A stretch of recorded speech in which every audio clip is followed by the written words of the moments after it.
चलो देखते हैं इसको कैसे लिखना है, ठीक है। So select star from products, if I have these details, तो मेरे पास product ID, product name, category, price और स्टॉक है। The next table which we decided to include was select star from order items, ठीक है। तो यहाँ पे हमारे पास ऑर्डर आइटम्स हैं, ऑर्डर आइटम आईडी है, ऑर्डर आईडी है, प्रोडक्ट आईडी है, this will become our key to join. Then quantity and price, what we want was all the products for which order items, for which there was an order, regardless, even if there were no orders, the product should be included, right? तो हमारा primary table products था, तो how will we do it? Select star from products, I'll name it as P, I'll do a left join on order items OI on P dot product ID equals OI dot product ID, right? If I'll just execute this, I'll get all the details of the product table and all the details of the order items table. क्या हमें सब कुछ चाहिए? नहीं, हमें चाहिए एक तो product ID, we need product name, P dot product name भी ले लेते हैं, एंड ऑर्डर हुआ है कि नहीं ये जानने के लिए हमें उसका ऑर्डर आईडी चाहिए होगा, राइट? तो order ID will be OI dot order ID, ठीक है। These many rows are sufficient. So now you can see for each product we have at least one order, मतलब ऐसा कोई प्रोडक्ट है ही नहीं हमारी लिस्ट में जो आज तक ऑर्डर ही नहीं हुआ हो। मतलब हमने जो भी अपने असॉर्टमेंट में रखा है सब एटलीस्ट वंस तो ऑर्डर हुए ही है। जैसे smartphone, it was ordered at least once, laptop it was ordered at least once, tablet it was ordered at least once, सारी चीज़ें एक ना एक बार तो ऑर्डर हुई है, ठीक है। अगर यहाँ पे कोई भी ऑर्डर आईडी नल होता और हमारा प्रोडक्ट नेम यहाँ पे आ रहा होता, इससे अपने को पता चल जाता कि हमारे इन्वेंट्री में ऐसे प्रोडक्ट्स हैं पड़े हैं जो आज तक किसी ने नहीं खरीदे हैं, right? So we can decide whether we should keep or continue selling those products, or we should just liquidate them, or we should just stop selling them or stop keeping them in our inventory to bring out new products, basically based on what we can see is getting sold at this point. तो ऐसी चीज़ें अपने को पता चल जाती है। Cool. Let's check the output. What they are saying. So they are saying product name, category, order ID and product from products left join order. तो आप बेसिकली कोई भी डिटेल लेके आ सकते हो, इन्होंने प्रोडक्ट नेम लेके आ गए, कैटेगरी लेके आ गए और ऑर्डर आईडी लेके आ गए, to find out which product are basically there, which still are there and has been ordered और not ordered but are there in our inventory, right? मैंने ले आया था प्रोडक्ट आईडी, प्रोडक्ट नेम, ये लेके आ गए प्रोडक्ट नेम और कैटेगरी, ठीक है। सो लेफ्ट जॉइन ऑन कुछ भी आप ला सकते हो, that depends upon the question and that depends upon what is demanded. आपके पास हमेशा क्वेश्चन सॉल्व करते वक्त उसका आउटपुट रहता है कि आपको क्या देना है। अभी जैसे हमें वो देना था कि ऐसे कौन से प्रोडक्ट्स हैं जो अब तक नहीं बिके हैं, या फिर रिगार्डलेस ऑफ एनी ऑर्डर्स जो अब तक कभी ऑर्डर भी नहीं हुए तो भी हमें दिखाने हैं, तो वो तो हम प्रोडक्ट आईडी और प्रोडक्ट नेम से भी पता कर ही सकते थे, ठीक है यार। नेक्स्ट क्वेश्चन देखते हैं। सो building on previous results, the marketing team now requires a comprehensive report that includes all orders and customers. They want to see each order mapped to each customer, including customers without orders and orders without corresponding customers. तो यहाँ पे हमारी primary tables क्या होंगी? Primary table एक तो हमारे पास customer table है जो हमें यूज करनी है इस क्वेश्चन को सॉल्व करने के लिए, और एक हमारे पास ऑर्डर्स टेबल है, क्योंकि यही दो टेबल्स है जहाँ से हमें कस्टमर और ऑर्डर लेवल डिटेल्स मिलेंगी। तो क्वेश्चन कह रहा है कि they want to see each order map to its customer including customer without orders and orders without corresponding customer, which means both customer and orders are primary tables, and when both of them are primary tables you can not use inner join, right?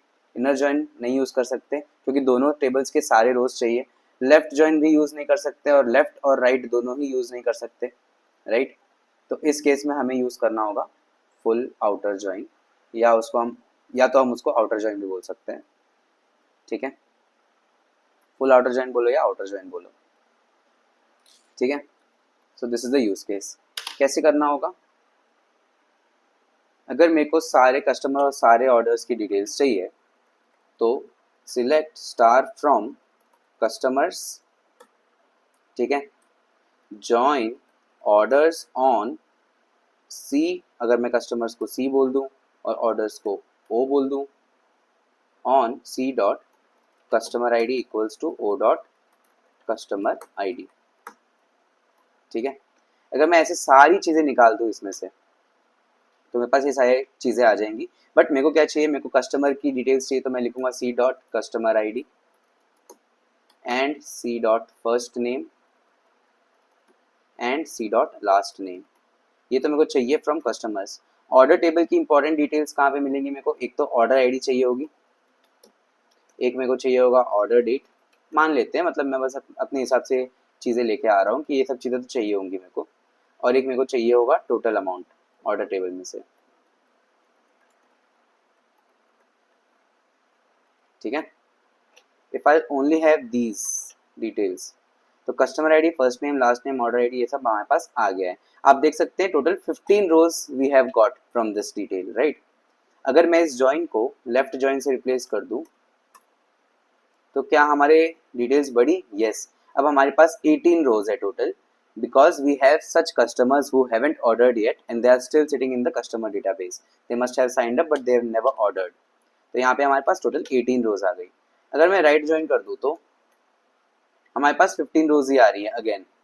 अगर हमारे पास 15 रोज ही आ रही है, अगर inner join में भी 15 रोज आई और right join में भी 15 रोज ही आ रही है, राइट, तो that means that there are no orders present in the table for which there are no customers mentioned. और ये बेसिकली सही भी है, राइट। ऐसे कैसे हो सकता है कि कोई ऑर्डर हो गया और कोई कस्टमर आईडी ही नहीं है, तो ऑर्डर कौन करेगा, कस्टमर तो होना जरूरी है, राइट। तो इसके लिए हमारे इनर जॉइन में भी 15 रोज आए जहां पे हम दोनों को कर रहे थे, और राइट जॉइन में भी 15 रोज आए even after keeping orders as primary tables, and we can see that there are no orders which has customer names और customer ID as null, ठीक है, which makes sense। तो अब एक काम करते हैं, यहाँ पे हमारे पास एक तो हम लेफ्ट जॉइन वाला लिख लेते हैं क्वेरी, अगर हमें आउटर जॉइन यूज करना है, क्योंकि देखो यार आउटर जॉइन की प्रॉब्लम दिखा देता हूँ मैं। अगर मैं यहाँ पे आउटर जॉइन लिखूंगा तो मेरे को एरर दे देगा, एरर में बोलेगा कि हमारे पास ये वर्ड ही नहीं है आउटर, ये बाकी जगहों पे चलता है। तो मैं यहाँ पे लेफ्ट जॉइन लिख देता हूँ। I want to replicate the same output as an outer join, I will keep another as right join here, ठीक है। अब मेरे पास, अब एक बार मैंने कस्टमर्स टेबल को प्राइमरी टेबल बना दिया, एक बार मैंने ऑर्डर्स टेबल को प्राइमरी टेबल बना दिया। मेरे को इन दोनों के आउटपुट चाहिए, तो मैं क्या करूंगा, यूनियन ऑल करूंगा। ये यूनियन ऑल हम सेट ऑपरेटर्स में पढ़ेंगे, बट मेरे को इसके तो सारे चाहिए ही, इसमें से मेरे को सिर्फ वो चाहिए जहां पे सेकेंडरी टेबल के कीज नल हो, राइट, जो हमने सीखा था अभी। वेर सेकेंडरी टेबल कौन सी है, कस्टमर, कस्टमर को हमने क्या एलियास दे रखा है, सी, सी डॉट, उसमें की कौन सी है, कस्टमर आईडी है, इज null, ठीक है। If I execute this you can see I am getting 18 rows, that means left के सारे आ रहे हैं, राइट में जो यूनिक रोज थे जो लेफ्ट में भी नहीं थे, राइट में जो भी यूनिक रोज हैं वो भी आ जाएंगी। क्योंकि हमारे राइट में ऐसी कोई यूनिक रोज नहीं है जहां पे कस्टमर आईडी नल हो, इसलिए हमारा लेफ्ट जॉइन का जो आउटपुट है वही आउटर जॉइन का भी आउटपुट बन जा रहा है, ठीक है। क्योंकि राइट जॉइन में ऐसे कोई स्पेसिफिक नए रोज नहीं आ रहे हैं, because it is important to have a customer for any order they are placing. It cannot happen that एक order place हो चुका है पर कोई customer ही नहीं है, right? That's why they are matching. So let's look at what they are saying. To generate a report with all the orders and customer even without corresponding records, use a full outer join. Since MySQL doesn't support it, we can use by combining left join and right join with a union. This ensures all the customers and orders are included with null for unmatched records. The union removes the duplicates and merges the result of both the joins, जो कि हमने Excel पे देख लिया था, right? So you can see first name, last name और order ID इन्होंने लिया है। मैंने फर्स्ट नेम, लास्ट नेम और थोड़े बहुत और ऑर्डर आईडी के रिगार्डिंग ऑर्डर्स टेबल से थोड़े बहुत और कॉलम्स ले लिए थे मैंने, ठीक है। तो यहाँ पे क्या कर रहे हैं, एक बार कस्टमर्स टेबल को इन्होंने प्राइमरी टेबल बनाया बाय यूजिंग लेफ्ट जॉइन, और एक बार कस्टमर्स टेबल को उन्होंने सेकेंडरी टेबल बनाया by using right join and keeping orders as primary table, and then they have removed those where customer ID from the secondary table is null to only get those rows which are unique to right join, right, and then combined all of them using union all function. Cool. Output तो हमने देख ही लिया था. The product recommend, सुनना है, output तो हमने देख ही लिया था. So let's move ahead. The product recommendation team wants you to analyze all potential customer product pairings to enhance their recommendation engine. By examining every possible combination, they aim to identify successful and unsuccessful customer product interactions. मतलब ये चाहते हैं कि तुम इन्हें सारी details दे दो for each customer and product combination that can exist. मतलब हमारे पास अगर 4 कस्टमर्स हैं, ठीक है, we have 4 customers and let's say we have 5 products in our inventory, then they want all customer product combinations.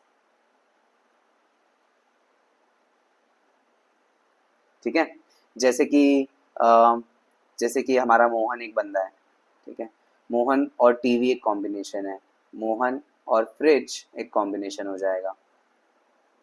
ठीक है, अगर हमारे पास टीवी एक है, इसमें एक फ्रिज है, इसमें मोहन और स्मार्टफोन भी एक कॉम्बिनेशन हो जाएगा. तो regardless of whether this guy has ordered any product, I need to find out all possible combinations of products and customers which can exist. बाद में using this information they can also derive out of these combinations how many combinations has been basically ordered. मतलब मोहन ने TV खरीदा है कि नहीं, मोहन ने fridge खरीदा है कि नहीं. If Mohan has purchased some of the combinations, then what are those combinations which Mohan has not purchased? So such questions can be answered using a cross join. ठीक है, तो हम यहाँ पे एक बार ट्राई करते हैं सारे कस्टमर्स और प्रोडक्ट के कॉम्बिनेशंस लाने का. तो we have select, let's say customer C dot first name,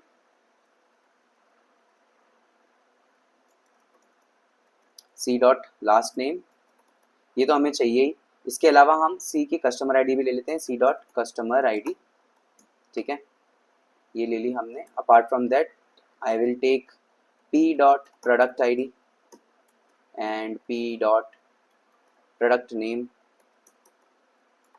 ठीक है, फ्रॉम कस्टमर्स, मैं कस्टमर्स को सी बोल रहा हूँ, क्रॉस जॉइन प्रोडक्ट्स को पी बोल रहा हूँ.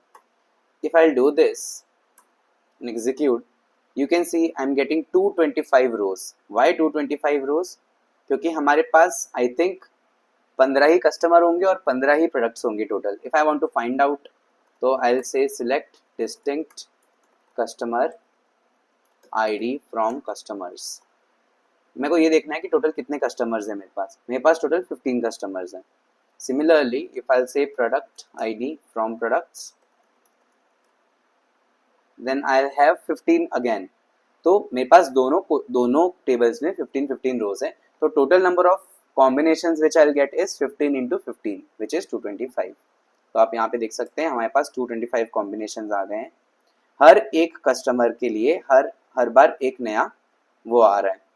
जैसे सेबेस्टियन क्लार्क, अगर मैं इनके नेम्स के बेसिस पे इनको सॉर्ट कर दूँ तो यू कैन सी आवाक के लिए हमारे पास सारे 15 प्रोडक्ट्स दिख रहे हैं यहाँ पे, from smartphone, laptop, smart TV, headphone से लेके सब कुछ गेमिंग कंसोल तक दिख रहा है.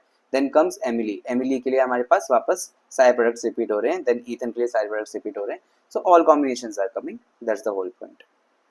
ठीक है, चलो let's move ahead. Cross join explain कर रहे हैं यहाँ पे, हमने पहले ही देख लिया था, right. The cross join in SQL returns the Cartesian product of two tables, meaning it combines each row from the first table with each row from the second table. This join does not require any condition which we have discussed and can result in a large number of combinations as the total number of rows in the result is a product of the number of rows in both the tables, जो मैंने बताया था m into n. तो यहाँ पे हम कैसे लिखेंगे, इन्होंने भी customer ID, first name, last name, product ID और प्रोडक्ट नेम लेके आ गए हैं from customers join cross join products. ठीक है, ये क्वेश्चन देखते हैं. The product recommendation team asked to analyze product segment diversity within each product category. Okay, let's highlight what all things we are getting. Price segment diversity within each product category that our users are ordering. The management has requested data showing the total quantity ordered within each price range. ठीक है, The decided price ranges are 0 to 50, 50 to 100, 100 to 200 and 200 plus. ठीक है, तो हमें क्या करना है, हमें कैटेगरी लेवल पे, प्रोडक्ट की कैटेगरी लेवल पे और प्राइस बकेट लेवल पे आइडेंटिफाई करने हैं कि टोटल कितनी क्वांटिटी परचेज हुई है। This is the question. जैसे हमारे पास इलेक्ट्रॉनिक्स कैटेगरी है, इलेक्ट्रॉनिक्स में हमारे पास बहुत सारी चीज़ें हैं, जैसे स्मार्टफोन्स है, स्पीकर्स है, टीवी है, पता नहीं क्या क्या है, राइट। सब किसी ना किसी प्राइस रेंज में फॉल करते होंगे। जैसे कुछ प्राइस रेंज होगा 0 to 50, किसी का होगा 50 to 100 के बीच में, या फिर ऐसा, राइट। इसको थोड़ा मिटा देते हैं, कैसा लिख दिया ये। एक होगा 50 to 100, एक होगा 100 to 200, बेसिकली जो कैटेगरीज इन्होंने डिफाइन की है, राइट। तो यहाँ पे 0 to 50 में अगर कोई इलेक्ट्रॉनिक्स का सामान है ही नहीं तो 0 क्वांटिटी बिकी होगी। 50 to 100 में हमारे पास एक क्वांटिटी बिकी होगी, यहाँ पे भी एक क्वांटिटी, और यहाँ पे लेट्स से कि ये भी हमारा एक बिका होगा। सिमिलरली हमारे पास जो दूसरी कैटेगरीज है, लेट्स से एक्सेसरीज है, इसमें भी हमारे पास ये सारे प्राइसिंग बकेट्स आ जाएंगे। हमें कुछ ऐसा बनाना है बेसिकली, तो हम ये कैसे बनाएंगे? ये बनाने के लिए हमें यूज करना पड़ेगा दो चीजें। एक तो हमें यूज करना पड़ेगा जॉइंस, जॉइंस के अलावा हमें यूज करना पड़ेगा केस स्टेटमेंट वाला लॉजिक, क्योंकि हमें ये प्राइस कैटेगरी बनानी पड़ेगी। और इसके अलावा हमें यूज करना पड़ेगा ग्रुप बाय एग्रीगेशंस। क्यों? क्योंकि हमें टोटल क्वांटिटी भी निकालनी है, टोटल क्वांटिटी ऑर्डर्ड।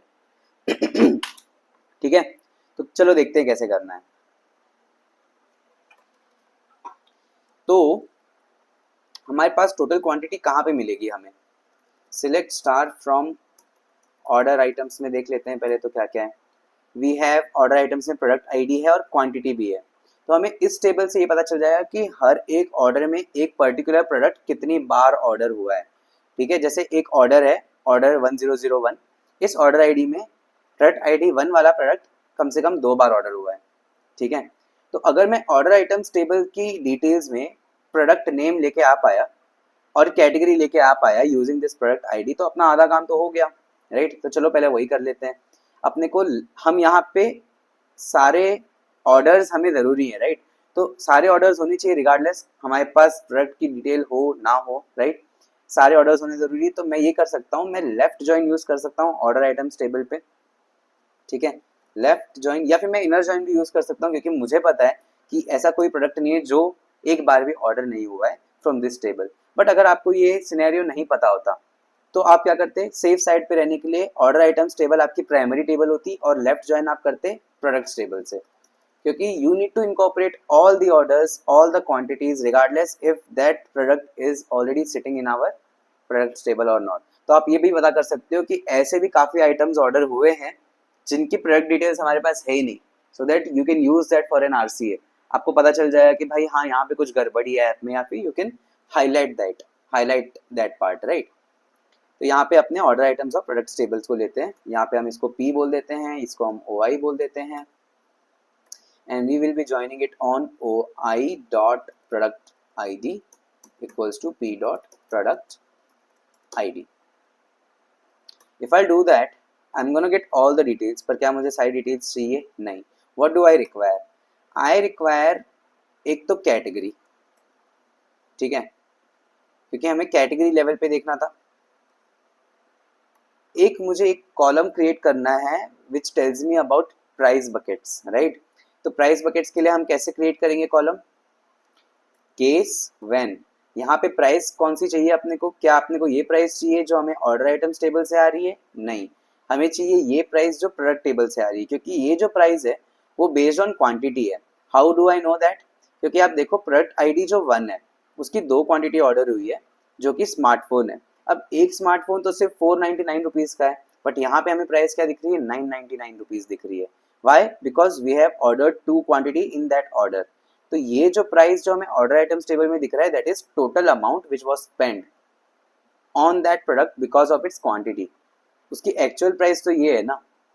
तो हम क्या करेंगे? हम यूज करेंगे P डॉट प्राइस, ना कि OI dot price, because OI dot price is not the right way of pricing bucket, not the right way to use or to define pricing buckets. So case when any product which is coming from P dot price is क्या तो उन्होंने categories बताई थी, let's see 0 to 50, 50 to 100, 100 to 200 and 200 plus. ठीक है, तो let's say when price is less than 50 then 0 to 50, इसको मैं एक कैटेगरी बना चुका हूँ यहाँ पे। Apart from that when P dot price is greater than 50 and P dot price is less than, इसको मैं काम करता हूँ लेस देन और इक्वल टू कर देता हूँ कि 50 या 50 से नीचे। अगर 50 से ऊपर है या फिर 100 या 100 से नीचे है then 0 to 100। when P dot price is greater than 100 and P dot price is less than or equal to 200 then इसको हम बोल देंगे, ये 0 तो नहीं होगा, यहाँ पे 50 हो जाएगा, राइट। यहाँ पे हम लिख देंगे 100 to 200। हम यहाँ पे लिख सकते हैं सीधा एल्स भी, क्योंकि अब हमने ऊपर वाली सारी चीजें कवर कर ली है, तो मैं डायरेक्टली एल्स लिख देता हूँ 200 प्लस। ठीक है, एंड एस इस कॉलम का नेम क्या रख दूं मैं, प्राइस बकेट रख देता हूँ। ठीक है, प्राइस बकेट रख दिया। और क्या चाहिए हमें, इसमें क्वांटिटी चाहिए, राइट। तो क्वांटिटी लेके आ जाते हैं, यहाँ पे क्वांटिटी ही लिखा हुआ है क्या, हाँ, फ्रॉम दिस। अब ये हमने पूरा कर दिया, right. Let's check the output, क्या हमें कुछ आउटपुट मिल रहा है, हमें एक एरर मिल रहा है P डॉट प्राइस, कहीं पे मैंने प्राइस की स्पेलिंग गलत लिखी है। ठीक है, यहाँ पे मैंने गलत लिखी थी, सही कर दी। Now you can see we have electronics, price buckets and quantities for the same. ठीक है, बट हमें क्या करना है, हमें प्राइस बकेट पे टोटल क्वांटिटी निकालनी है। तो हमें यहाँ पे आप देख सकते हैं ये इलेक्ट्रॉनिक्स 200 प्लस हमारा 2 बार आ रहा है, क्योंकि उसमें 5 क्वांटिटी ऑर्डर हुई है टोटल, ऊपर भी 2 दिख रही, नीचे भी 3 दिख रही है। तो what we need to do is basically we need to aggregate this. So I'm gonna aggregate, for aggregation I'm gonna use sum of quantity as total quantity ordered। ठीक है, and now that I want to create this as a aggregate function I need to include all other columns in group by। तो यहाँ पे मैं लगा दूंगा group by, एक तो हमारा कैटेगरी है और एक हमारा प्राइस बकेट है, right. If I'll do group by on this, you can see now I have electronics 200 plus में 11 items got sold। For electronics the same price bucket 100 to 200 में we have 10 items which were sold। Clothing for 100 to 200 8 items। तो अगर मैं इसको देखूँ arrange कर दूँ तो सबसे ज़्यादा हमारे इलेक्ट्रॉनिक्स में 200 प्लस प्राइस बकेट में सबसे ज़्यादा प्रोडक्ट्स हमने सेल किए हैं। सिमिलरली सबसे लीस्ट प्रोडक्ट्स हमने 200 प्लस में क्लोथिंग में शेयर किया है। यू कैन सी दैट जैसे जैसे क्लोथिंग महंगा होता है हमारे प्रोडक्ट्स कम बिक रहे हैं, क्लोथिंग एक रीजनेबल प्राइस पे रहे तो ज़्यादा बिकते हैं। ठीक है, सिमिलरली इलेक्ट्रॉनिक्स तो इन जनरल महंगे ही होते हैं, लोग जनरली महंगे इलेक्ट्रॉनिक्स खरीदते हैं, राइट। ब्रांड और सब देख के, ऐसा भी हो सकता है, राइट। तो उस केस में हमारे पास ज़्यादा आइटम्स इलेक्ट्रॉनिक्स के 200 प्लस रेंज में आ रहे हैं। So these are some of the insights you can draw and basically communicate to your stakeholders when you are working in a company, right। तो आगे चलते हैं, इन्होंने कैसे किया है, we need to display total quantity for each price range within each product category। The output will include these 3 columns: product category, price range and total quantity।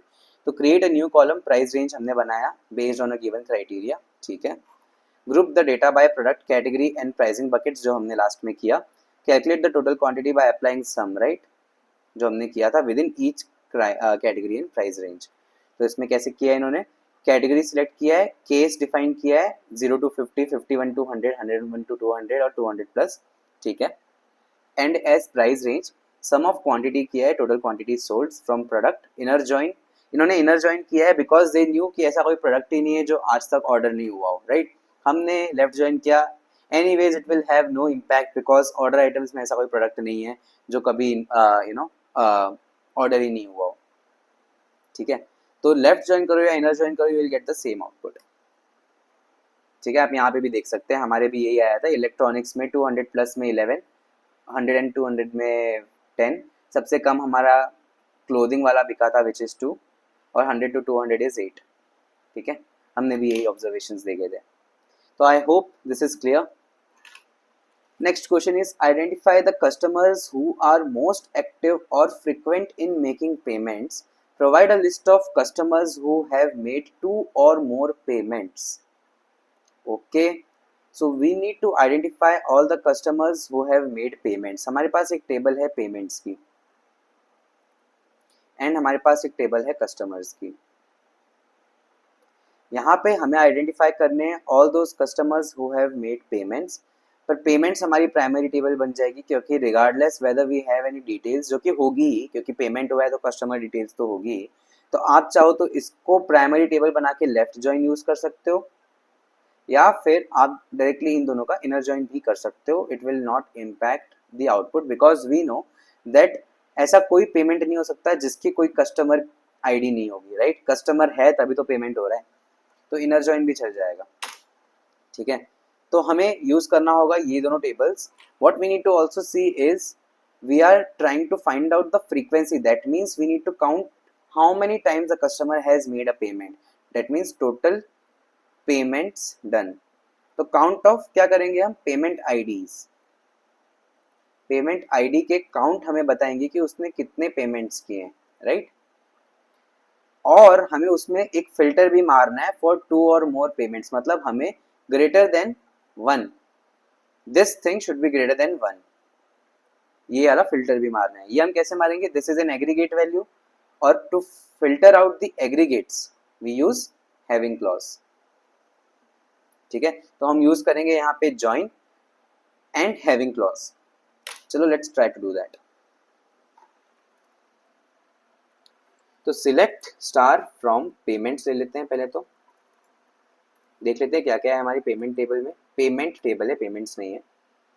We have payment ID, order ID, payment date, payment amount और payment method. ओहो, हमारे पास customer ID ही नहीं है इस table में, पर हमें customer level पे इंफॉर्मेशन निकालनी है. That means we need to incorporate multiple joins here. ठीक है, कैसे करना है, सबसे पहले तो हमारे पास इसमें कस्टमर आईडी लेके आनी पड़ेगी. हमें कस्टमर आईडी लाने के लिए हमें इस टेबल को ज्वाइन करना पड़ेगा ऑर्डर्स टेबल से.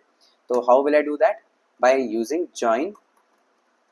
क्योंकि पेमेंट्स हमारी प्राइमरी टेबल है, क्योंकि हमें सारे पेमेंट्स रिकॉर्ड करने, तो हम पेमेंट्स को प्राइमरी टेबल बनाने के लिए लेफ्ट जॉइन यूज करेंगे ऑन ऑर्डर्स ओ. इसको भी मैं छोटा ही लिख देता हूँ, पेमेंट्स. वैसे छोटा बड़ा लिखने से कोई फर्क नहीं पड़ता है, ये तो आप समझ गए होंगे. पेमेंट्स में अगर मैं देखूँ तो पी डॉट ऑर्डर आईडी है हमारे पास equals to O dot order ID. ठीक है, अगर मैं इसको एक बार चला के देखूँ, यहाँ पे हमारे पास ऑर्डर आईडी है, राइट. तो हमें एक एरर आ रहा है. The error is basically why we are getting this error, there is some syntax error. Okay, मैंने यहाँ पे ऑन नहीं लिखा, right, that's why it's showing a syntax error. तो अब we have payment ID, order ID, payment date, payment amount, payment method. These are coming from payments table and these are coming from orders table. ठीक है, हमें इसमें से कौन सी details चाहिए, हमें इसमें से चाहिए एक तो कस्टमर आईडी चाहिए होगी एंड पेमेंट आईडी चाहिए होगी to find the frequency of payments on customers, right. तो ये हम देख लेते हैं कि आ रही है हमारे पास. अब हमारे पास कस्टमर लेवल पे पेमेंट आईडीज आ चुकी हैं, बढ़िया. अब मेरे को क्या चाहिए, मेरे को कस्टमर के नाम चाहिए, राइट. कस्टमर आईडी से मेरा काम होगा नहीं. तो यहाँ तक तो हमारे पास सारी डिटेल्स थी ही. मैं इसमें एक और चीज ज्वाइन करूंगा, कस्टमर्स सी ऑन. ये कौन सी टेबल से आ रहा है, ये कस्टमर आईडी हमारा ओ टेबल से आ रहा है, right. O dot customer ID है और ये कहाँ से आ रही है, ये पी से आ रही है. तो मैं ओ डॉट कस्टमर आईडी के लिए मैं इसको ओ टेबल से ज्वाइन करूंगा. तो o dot customer ID equals to c dot customer ID. तो यहाँ पे क्या हो रहा है, ऑर्डर्स टेबल में मैं कस्टमर्स टेबल को इंट्रोड्यूस कर रहा हूँ और वहाँ पे क्योंकि हमारे पास ये कस्टमर आईडी है, इस बेसिस पे मैं अगर कस्टमर्स टेबल को ज्वाइन कर दूँ तो हमारे पास ऑर्डर्स, कस्टमर्स और पेमेंट सबकी इन्फॉर्मेशन आ जाएगी. मतलब मेरे को एक्चुअली अगर मैं आपको ऐसे दिखाऊं कि मैं इसको स्टार कर दूं, ठीक है, और फिर मैं अगर ये चीज़ चला दूं तो आप देखोगे मेरे पास सारा डिटेल एक ही टेबल में आ रहा है. मतलब पेमेंट रिलेटेड सारी इन्फॉर्मेशन यहाँ पे आ रही है, ऑर्डर रिलेटेड सारी इन्फॉर्मेशन भी मेरे पास आ रही है और फिर कस्टमर रिलेटेड सारी इन्फॉर्मेशन भी मेरे पास आ रही है, क्योंकि customer is joined with orders, वहाँ पे हमारे पास कस्टमर आईडी है, और orders is joined with payments, वहाँ पे हमारे पास ऑर्डर आईडी थी पेमेंट्स में भी। तो मैं ये तीनों डेटा को एक साथ कंबाइन कर पा रहा हूँ, राइट। पर मेरे को क्या ये तीनों में से किसी भी कौन सी चीज़ों की मेरे को ज़रूरत है? मेरे को ज़रूरत है एक तो कस्टमर के फर्स्ट नेम की, तो मैं जो कस्टमर्स टेबल से ले लूँगा, ठीक है। फिर मैं कस्टमर्स का लास्ट नेम भी ले लूँगा, और मैं कस्टमर की आईडी भी लेके आ जाता हूँ, सी डॉट कस्टमर आईडी। मैं ये तीनों चीज़ें लेके आ गया।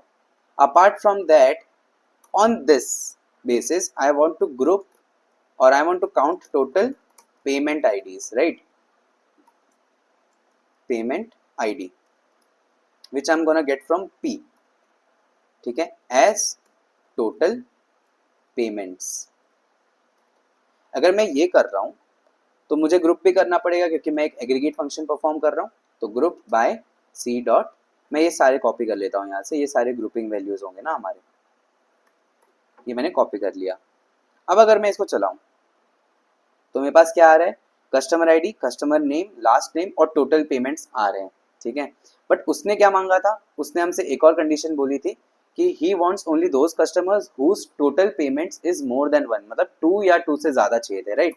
तो हम यहाँ पे एक और कंडीशन डालेंगे हैविंग वाली, where will filter out this particular column based on the condition. It should have 2 or more payments. The customer should have done 2 or more payments. If I'll use this as an outcome, so I can see customer ID आ गया हमारे पास, first name आ गया, last name आ गया, और सिर्फ वही लोग आए हैं जिन्होंने 2 से ज़्यादा या फिर 2 पेमेंट किए हों अब तक। तो सारे एक वाले एलिमिनेट हो गए हैं, ठीक है। तो this is the final output. Let's look at there approach. So what they have done is firstly joins payment table with orders table, okay. Then group the data on basis of customer ID and count the payment ID for each customer. इन्होंने क्या किया है? इन्होंने सिर्फ customer ID और customer ID basis पे total payment count निकाल दिया है, ठीक है। तो इनका कैसा आउटपुट आ रहा है? इनका आ रहा है कस्टमर आईडी और पेमेंट काउंट। ये एक तरीका हो सकता था if we don't want to see the names of the customers, we have gone one step ahead.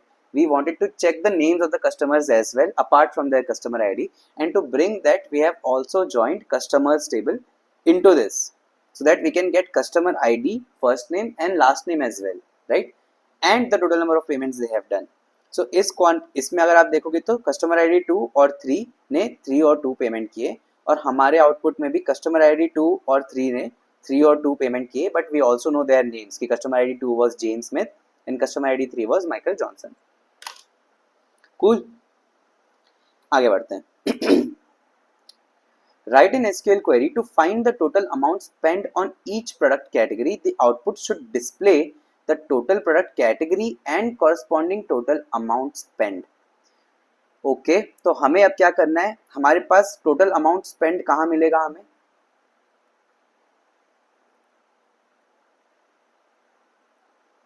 ये हमें मिलेगा एक तो ऑर्डर्स टेबल में मिलेगा, एक हमें ऑर्डर आइटम्स टेबल में भी मिल जाएगा।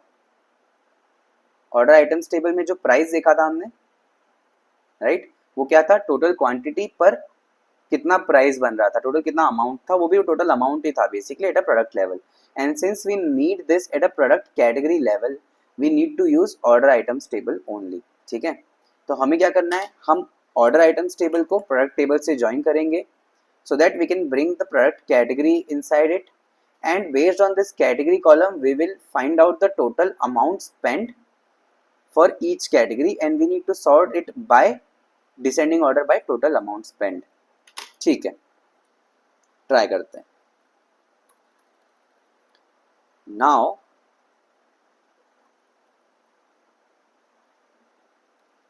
सिलेक्ट स्टार फ्रॉम, अपने को पता है कि ऑर्डर आइटम्स टेबल ही ज्वाइन करनी है, तो ओ आई, एंड क्योंकि सारे प्रोडक्ट्स ऑर्डर हो चुके हैं तो मैं इनर जॉइन भी यूज कर सकता हूँ, प्रोडक्ट्स भी, this will not change the value anyways, on o i dot product I D equals p dot product I D.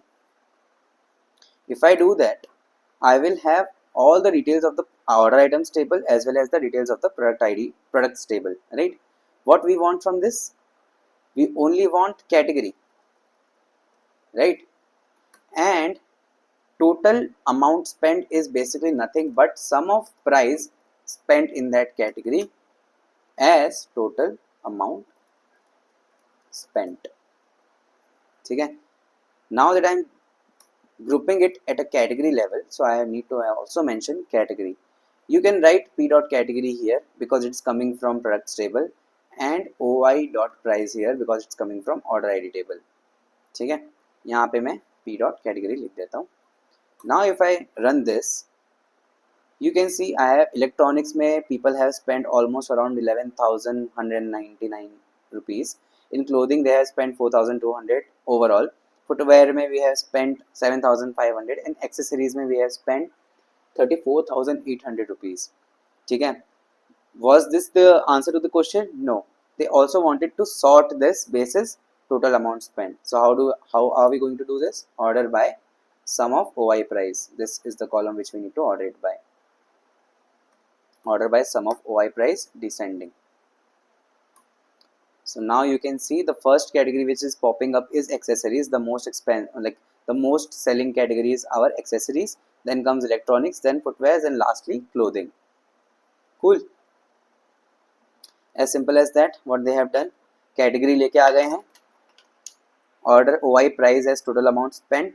Products order items table से दोनों को join कर दिया. Group by category. Order by total amount spent descending. Cool. Almost same query. Write an SQL to find the total number of orders placed by each customer along with average amount spent per order. The output should display the customer's first name, last name, total number of orders they have placed and their average order amount. Simple लग रहा है काफ़ी. I think we have customers table एक तो, और हमें निकालना क्या है, हमें total number of orders placed by each customer निकालना है अलॉन्ग विथ मतलब कस्टमर्स के लेवल पे हमें निकालना है उन्होंने कितने ऑर्डर्स प्लेस किए हैं और टोटल एवरेज कितना स्पेंड किया है, average amount they have spent पर ऑर्डर. ठीक है. Order the results by total number of orders in descending order. ठीक है, तो मेरे को पता चल गया कि हमें यूज़ क्या करना है. हमें यूज़ करना है कस्टमर्स टेबल और ऑर्डर्स टेबल. तो कस्टमर्स टेबल और ऑर्डर्स टेबल यूज़ करना है. हमें पता है कि there are customers who haven't ordered anything yet, so we want to know such customers as well, so we will keep this as a primary table. अगर हम left join use कर रहे हैं तो ये लेफ्ट में लिखेंगे, राइट जॉइन यूज़ करते हैं राइट में लिखेंगे, पर मैं तो लेफ्ट जॉइन ही यूज़ करता हूँ तो I will use left join. ठीक है. So select star from customers as c left join orders o on C dot customer ID equals to O dot order ID. पहले मैं इसका आउटपुट देख लेता हूँ. यहाँ पे मेरे पास कस्टमर और ऑर्डर लेवल पे सारी इन्फॉर्मेशन आ चुकी है. बट वेट, क्या मेरे पास कुछ गलत हुआ है यहाँ पे? यहाँ पे आई कैन सी कि सब कुछ नल आ रहा है. सारे order related metrics are coming as null. Why so? अच्छा, क्योंकि हमने देखो कस्टमर आईडी को ऑर्डर आईडी पे जोड़ दिया है. Actually customer ID should be joined on customer ID only because these are the keys of these table. So this also shows if you are joining something on a wrong key then you will get outputs like this. ठीक है, तो यहाँ पे cross check भी कर लिया जाता है इन सब चीज़ों को लेके. तो यहाँ पे मैंने customer ID डाली. I'm gonna execute it again. Now I can see the order details as well as the customer details together. What do we need? We need customer level information, so I'll have customer ID. I need customers का first name, I need customer का last name, and I also need total distinct order IDs that they have placed as total orders from this, and I also want average of total amount, right? That was the column name. Yes, total amount. So total amount as average निकाला है हमने तो average order average total amount लिख देते हैं. ठीक है, इसको थोड़ा नीचे लिख लेते हैं क्योंकि ये बहुत ज़्यादा स्पेस खा रहा है. ठीक है, अब हमें ग्रुप बाय भी करना पड़ेगा इन सब के बेसिस पे. मैं यहाँ पे group by customer ID first name and last name, ये मैंने कर दिया। और क्या बोला था, ऑर्डर भी करना था हमें, order by total number of orders कौन सा है ये, इनके बेसिस पे हमें ऑर्डर करना था। क्वेश्चन में क्या लिखा हुआ है, order the results by total number of orders in descending order, तो ये हमारा टोटल नंबर ऑफ ऑर्डर्स है, count distinct order ID in descending order, तो हम gonna order this in descending order and let's execute. So you can see Jane Smith has ordered 3 times and the average total amount, average spent she has done on each order is almost around 3100, ठीक है। Michael Johnson has done 2 orders 7900 के आसपास का, and John Doe has done 1 order of 999 rupees and something like that. So this is the expected output. How they have used is basically they are doing select first name last name, okay, उन्होंने customer ID नहीं लिया, then count total, हमने distinct लगाया था to make sure कि अगर order IDs repeat हो गई तो count distinct order IDs as total orders, average total amount as average total amount which हमने भी वही किया है, फ्रॉम कस्टमर्स जॉइन ऑर्डर्स, उन्होंने लेफ्ट जॉइन नहीं मारा, हमने लेफ्ट जॉइन मार के देख लिया, ठीक है। पर लेफ्ट जॉइन मारने से कुछ हुआ, लेफ्ट जॉइन मारा हमने नहीं मारा हमने, अगर मैं लेफ्ट जॉइन मार दूं यहाँ पे, वैसे ये नहीं था, वो नीचे वाला था ना, हाँ हमने लेफ्ट जॉइन मारा था राइट, तो लेफ्ट जॉइन मारा था, इसके लिए you can see there are customers also who haven't placed any orders, वो सबसे लास्ट में आ गए क्योंकि हमने एवरेज ऑर्डर टोटल ऑर्डर्स के बेसिस पे इसको ग्रुप बाय किया था और ऑर्डर भी किया था राइट। तो आप देख सकते हो नोआ मार्टिनेज, इजाबेला लोपेज और मिया हैरिस तीनों आ गए नीचे 0 ऑर्डर्स के साथ विदाउट एनी परचेज अमाउंट। इनके केस में नहीं आएगा बेसिकली क्योंकि ये जॉइन यूज कर रहे हैं, तो इनके केस में सिर्फ वही कस्टमर्स आएंगे जिन्होंने कोई भी ऑर्डर प्लेस किया हो, वो कस्टमर्स नहीं आएंगे जिन्होंने कोई भी ऑर्डर प्लेस नहीं किया हो, ठीक है। I hope this is clear. What is this now, the operation teams wants to analyze all possible pair of 2 orders placed on the same day to identify patterns that can strengthen their recommendation engine. Each pair should consist of different orders and the orders within a pair must have unique order IDs. अच्छा, तो same date पे मतलब एक order date पे he wants to have pair of different orders. Suppose हमारे पास एक order date है 01/01/2025, ठीक है। हमारे पास एक ऑर्डर आईडी है, order ID let suppose we have 1 and same date के लिए again we have order ID 2, ठीक है। तो इस केस में वो क्या चाहिए उन्हें, they want all possible pair of 2 orders placed on the same day to identify patterns. Basically उनको कुछ करना होगा पर उसके लिए उन्हें कुछ ऐसा चाहिए कि उन्हें ऑल पॉसिबल पेयर्स चाहिए एक दिन में जो ऑर्डर हुए होंगे। तो एक और एग्जांपल ले लेता हूं मैं यहाँ पे 3।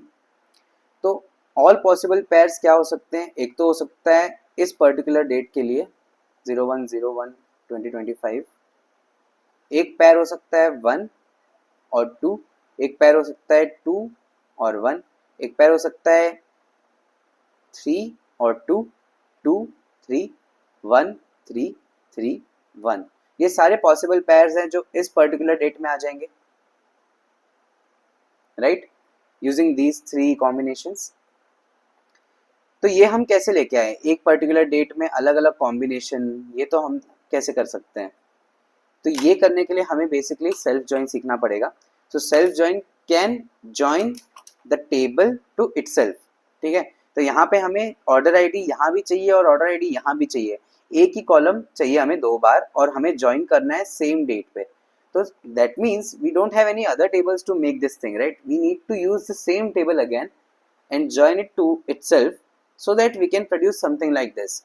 So this is something interesting, we'll learn it in the next lecture when we will be covering self join. Okay, so now we have covered all the things regarding case statement. Let's try to do one question on this. Okay, so we have a question in front of our screen. Write an SQL query to output the number of entries in the table starting with consonants and vowels, sort them in descending order based on the count. ठीक है, we have one table users जिसमें हमारे पास 1 2 3 4 5 6 7 columns हैं, ID, username, email, etc etc. The output which is there is the columns to be returned is are ch and cnt, ठीक है। तो sample input में हमें यूजर्स टेबल का पूरा डेटा दे दिया है 4 रोज दे दिए, ठीक है, जिसमें यूजर नेम है और यहाँ पे हमारे पास सी एच करके एक कॉलम है और सी एन टी करके कॉलम है, जिसमें C H is basically representing vowels और consonants and count represents how many username falls in vowels and how many username falls in consonant. That means these usernames start with a vowel or a consonant. ठीक है, तो अब हमें क्या करना है, basically we need to bucket these users. जब bucketing की बात आ जाती है तो केस स्टेटमेंट यूज होने वाला है। तो इसको सॉल्व करने के लिए what we need to do is we need to create a case, we need to bucket each users either they are starting with a vowel और consonant, right. So what I will do is case when user name like, अगर मैं यहाँ पे ए से start करवाना चाहूँ तो I write like a star. This is a wildcard which I am using. That means any user whose name starts with A, no matter what comes after that, I'm gonna also convert this to lower so that if any user has capital A, I don't have to deal with that, right? Apart from that, I'll do OR because I need to include all the vowels like E percentage, right? And I'm gonna copy this again.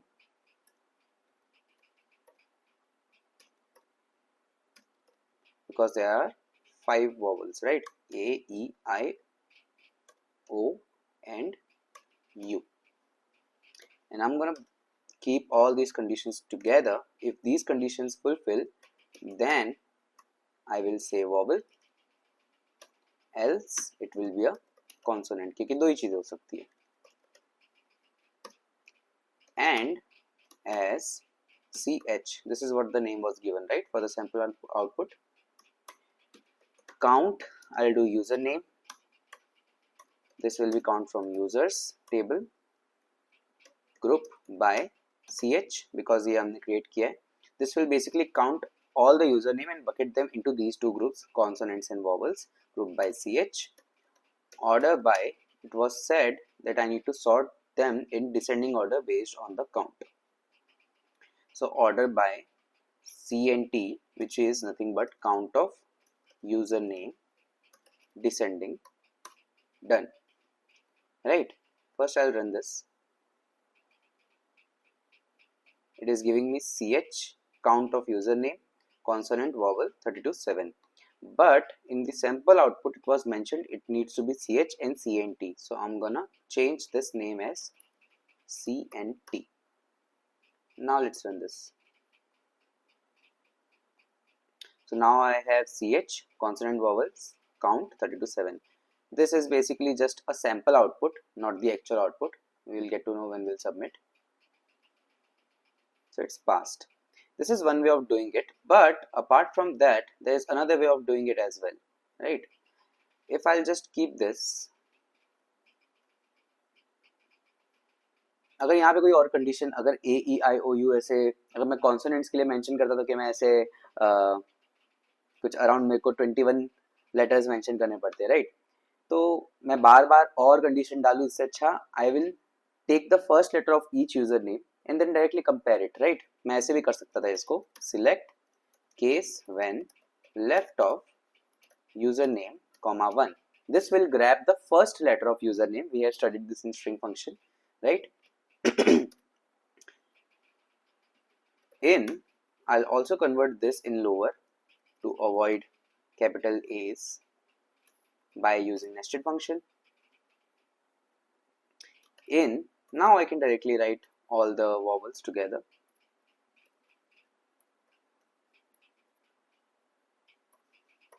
Right? Then vowel, and I can copy this whole thing again from here.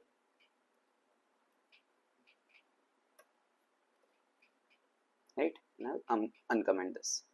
So now what I'm doing is case when the first letter of any username is falling in A, E, I, O, U, then it's a vowel, else consonant, and as CH.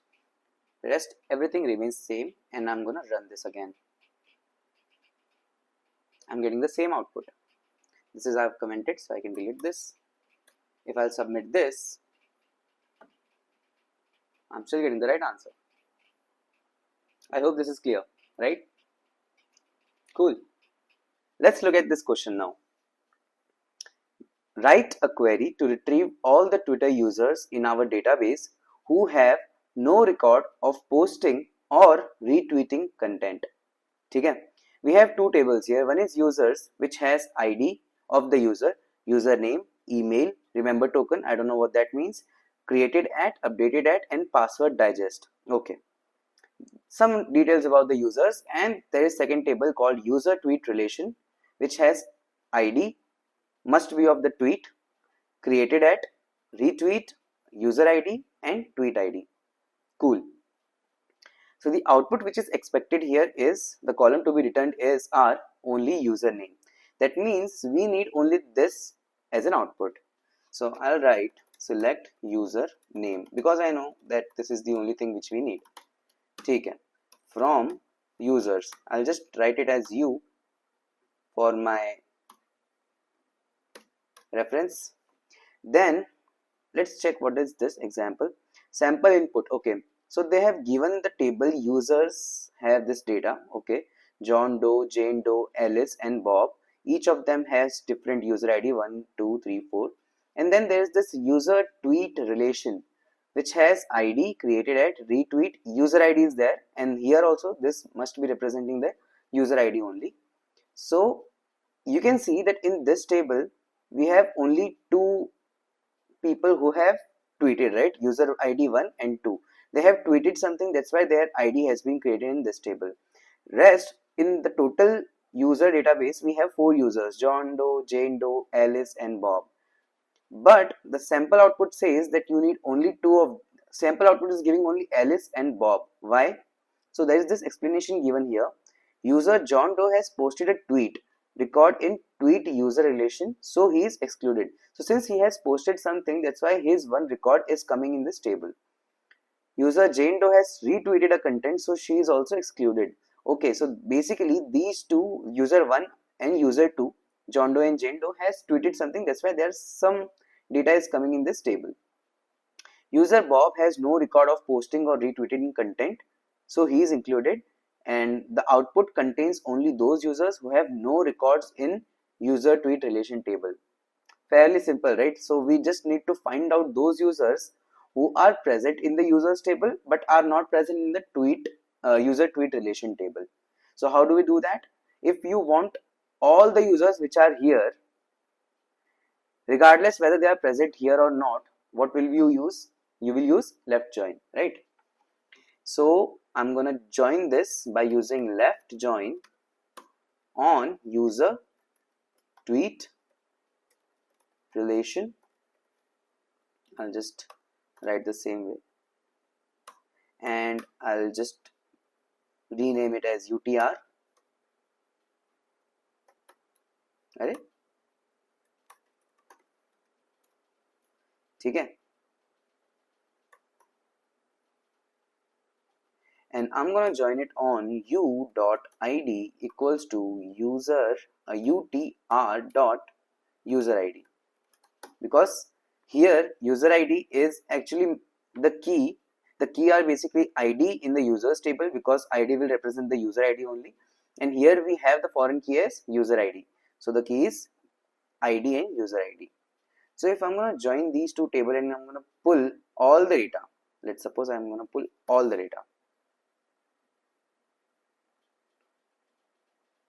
Okay, so now we have pulled all the data. I can see I have ID, username, email, remember token, created at, updated at, password digest, ID created at, retweet, user ID, and tweet ID from here.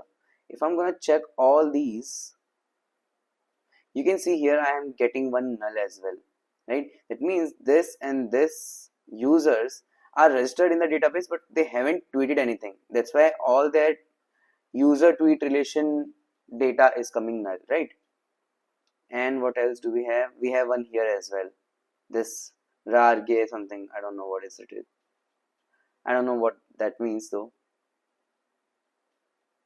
Okay, and there are so many more, right? Then you can see that we have nulls present in these columns. So we can do one thing, right? Since all of those columns will anyways be null, so I want those users who haven't tweeted anything yet. What will I do? I will filter out this data, right? So how will I filter out? Using where clause. Where, on what column should I filter out? Obviously I can filter out it on ID, created at, retweet, user ID and tweet ID, all of them. Why? Because all of them together will be null anyways whenever there will be no tweets. But I'll just choose, for this time I'll choose user ID maybe. So utr dot user ID is null. If I'm gonna run this, so now you can see we have these many users, right, who hasn't basically tweeted or retweeted anything, right? So in this case I just want username, so I'm going to replace the star with username. It's just username. I'm going to run this again. So now I have all these users, right? So let's check, are they expecting any order? Okay, they are not expecting any sorting and nothing, right? So let's just submit this. Cool. So I think that's what it is for this lecture. I hope you liked it.